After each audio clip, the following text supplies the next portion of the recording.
I'm here at the All Saints Church in Braunston in Rutland to see the Braunston Goddess for myself and try to figure her out. Is she an ancient carving that was worshipped, or did she have a more practical purpose, like a boundary stone or a stone corbel? Here she is, the Braunston Goddess. Or is she a gargoyle? From the looks of her, she looks more like a gargoyle. She's got this very prominent nose and goggle eyes, this large mouth, and around the sides, she's got these gills, I presume, not ribs. And then she's got her lady parts here. Interestingly for me is actually this part. Although this is all blank, this still tells me something about her, which I will explain later. Some have likened her to the Sheila na gig, which is a medieval stone carving of a naked woman with exaggerated genitalia that's being pulled open with her hands. But as we can see from this carving, there is no detail below what appears to be her breasts. She does remind me a little of Elinge Elette, at least I think that's how it's pronounced. She's the hag who haunts marshes in Sussex. She is described as frog-faced, with suckered fingers and an eel's tail, but again, she lacks the latter two. Besides, even though there are many marshes here in Rutland, they only date back to the 1970s when the reservoir was built. So what else can we compare her to? A gargoyle, perhaps? She certainly has the features, and she was found at a church. The history of this carving only goes back to the 1920s, when it was found face down in the ground and being used as a doorstep. The history of the church goes back to the early 12th century. At this time, the sole faith was Roman Catholicism. Gothic church architecture started in the late 12th century, and it did feature gargoyles and grotesques. So the carving is possibly from this time. The stone it's carved from certainly matches the stone that the church is made from.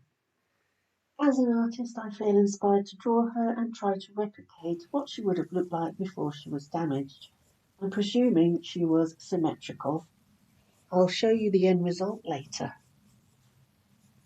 But the church was built on a circular mound, which suggests it was originally a pagan site, and Christian churches were deliberately built on top of them. So that begs the question, was she found by the builders of the church and incorporated into it? Or did they use the same source for the stone bricks as the goddess was made from? Border stones show us the shifting of power and belief. So starting from the Iron Age tradition of depicting faces by carving onto stone, these stones might relate to cults of the head, identity or boundary markings. The Pictic stones or cross slabs in Scotland served as territorial markers or memorial stones, often placed at boundaries or important assembly points, sometimes with Ogham instructions or Christian symbols. Christian symbols show the arrival of Christianity and the shift in power and belief. One example of this is the Hitton of Cadboll stone in Scotland. That's a Pictish cross slab. Sorry, I'll start that again. A Pictish cross slab with hunting scenes, possibly used in Easter baptisms. The presence of these stones in churchyards suggests that early Christian churches built on already held sacred ground by the Picts. The Celts lived in Britain during the Iron Age and had their own artistic style. Here's my impression of a Celtic head. I draw things as it forces me to pay attention to detail. Celtic heads are very flat-faced with small mouths and small eyes, completely opposite to the Braunston Goddess. The only other carving style I can compare her to are some Anglo-Saxon styles. For example, there is an Anglo-Saxon font in St Mary's Church in Gloucestershire, England. This font has some goggle-eyed characters etched onto it. The Anglo-Saxons came after the Celts and the Roman departure, so the Braunston Goddess may date back to the 5th century. Speaking of the Romans, is she a Roman mile marker? Roman mile markers are roughly, and I mean very roughly, the same size and shape as her. We know the Romans once occupied Rutland, as in 2020, a lavish Roman villa was unearthed with beautiful mosaics. Evidence has also been found of towns, temples, and Roman pottery. The problem with this theory is that Roman mile markers had Latin inscriptions on them, and obviously the Braunston Goddess doesn't.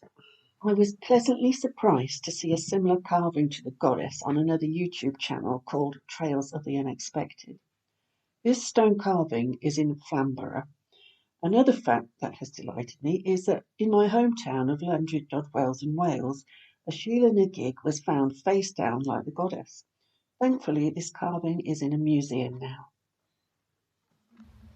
So we've compared the Braunston Goddess to other spiritual carvings like the Sheila na gig, an Iron Age cult head, and spiritual assembly points, as well as more down-to-earth reasons such as boundary marker stones, stones that give us instructions, and the Roman milestones.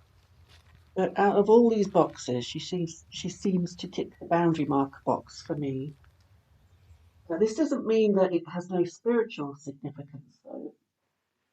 The rollite stones are one example, as they are on the Oxfordshire-Warwickshire border, acting as a significant prehistoric marker and also as a spiritual site. No laughing, here's my drawing of how the Braunston Goddess might have looked in her heyday. To me, she looks full of the joys of spring, and I absolutely love her. As ever, thank you for watching, and please like, comment, and subscribe.